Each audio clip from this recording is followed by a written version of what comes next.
ঘরে থাকা অল্প কিছু উপকরণ দিয়ে যে এত মজার একটা নাস্তা বানানো যায়, না বানালে কখনোই জানতাম না। আসসালামু আলাইকুম বন্ধুরা, স্বাগত জানাচ্ছি তোমাদের নতুন একটি রেসিপি দেখার জন্য। আশা করছি আজকের রেসিপিটিও তোমাদের কাছে ভীষণ ভালো লাগবে। আজকের রেসিপির জন্য এখানে আমি একটা মিক্সিং বল নিয়েছি। এর মধ্যে দিয়ে দেব 1 কাপ আটা, চাইলে তোমরা এখানে ময়দাও ব্যবহার করতে পারো বন্ধুরা। দিয়ে দেব স্বাদ মতো লবণ। এখন দিয়ে দেব 1 চামচ চিনি। অবশ্যই চিনি ব্যবহার করবে, তাহলে খেতে আরও ভীষণ ভালো লাগে। তো এখন আমি এখানে নিয়েছি কুসুম গরম পানি, দিয়ে একটা শক্ত করে ডো করে নেব। ডোটা বেশি নরম করা যাবে না, তাহলে নাস্তাগুলো বানাতে গেলে অসুবিধা হবে। তো আমি শক্ত করে একটা ডো করে নিয়েছি।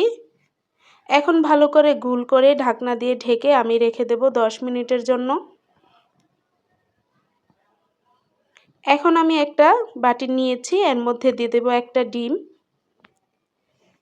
অল্প লবণ দিয়ে আমি ডিমটাকে ভালো করে ফেটে নেব। তেল মশলা ছাড়াও যে এত মজার একটা নাস্তা বানানো যায়, না বানালে কখনোই জানতাম না। এই রেসিপিটি ছোট বা বড় সবাই অনেক বেশি পছন্দ করবে বন্ধুরা। তো আমি প্যানের মধ্যে গরম করে নিয়েছি পানি।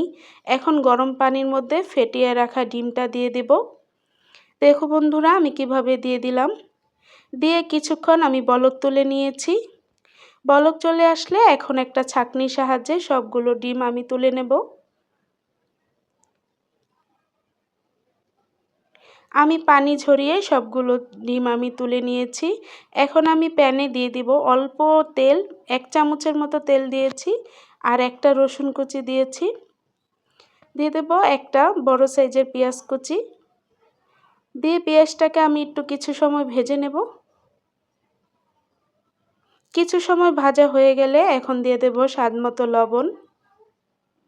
যেহেতু আমি ডিমের মধ্যেও লবণ দিয়েছি, তার জন্য পেঁয়াজে আমি একটু কম করে লবণ দিয়ে নিলাম। এখন আমি দিয়েছি ডিমটা দিয়ে পেঁয়াজের সাথে আমি ভালো করে মিক্স করে নিয়েছি। মিক্স করা হয়ে গেলে এখানে আমি দিয়েছি একটা কাঁচামরিচ কুচি, অল্প দিয়েছি কালো গোলমরিচের গুঁড়ো, চাইলে আপনারা এটা বাদ দিতে পারেন। 1/2 চামচ দিয়েছি চাট মশলা, দিয়ে আমি ভালো করে কষিয়ে নেব। তো আমি অল্প টমেটো সস দিয়ে দিলাম, চাইলে এটাও আপনারা বাদ দিতে পারেন বন্ধুরা। তো আমি ভালো করে রান্না করে নিয়েছি ডিমটা। পুরটা রান্না করে সাইড করে রেখে দিয়েছি। এখন যে ডোটা করে রেখেছিলাম সেই ডোটা থেকে ছোট ছোট করে লেচি কেটে নেব। দেখুন বন্ধুরা আমি 6 থেকে 7টা লেচি কেটে নিয়েছি। এই লেচিগুলো দিয়ে এখন আমি ছোট ছোট রুটি বানিয়ে নেব।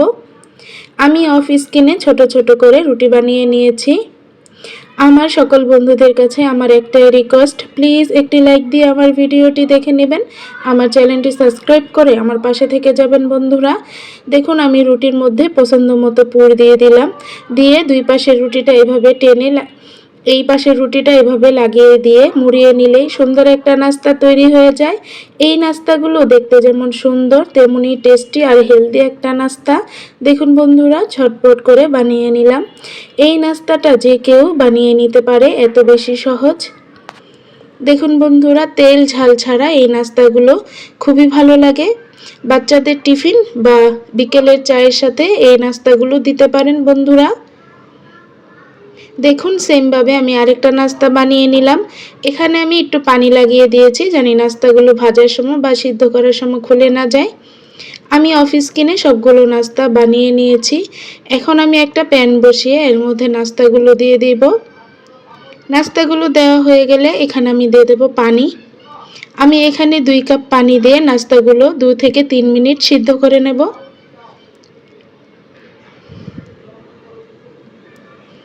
দেখো বন্ধুরা আমি সিদ্ধ করে নিয়েছি নাস্তাগুলো।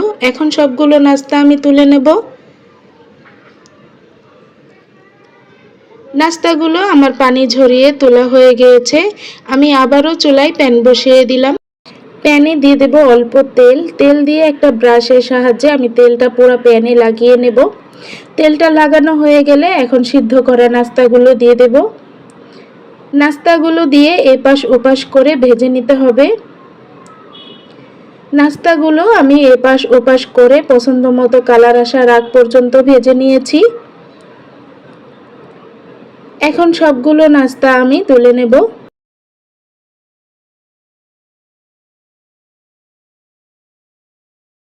দেখো বন্ধুরা, আমি সবগুলো নাস্তা তুলে নিয়েছি। নাস্তাগুলো দেখতে কত সুন্দর ও লোভনীয় হয়েছে।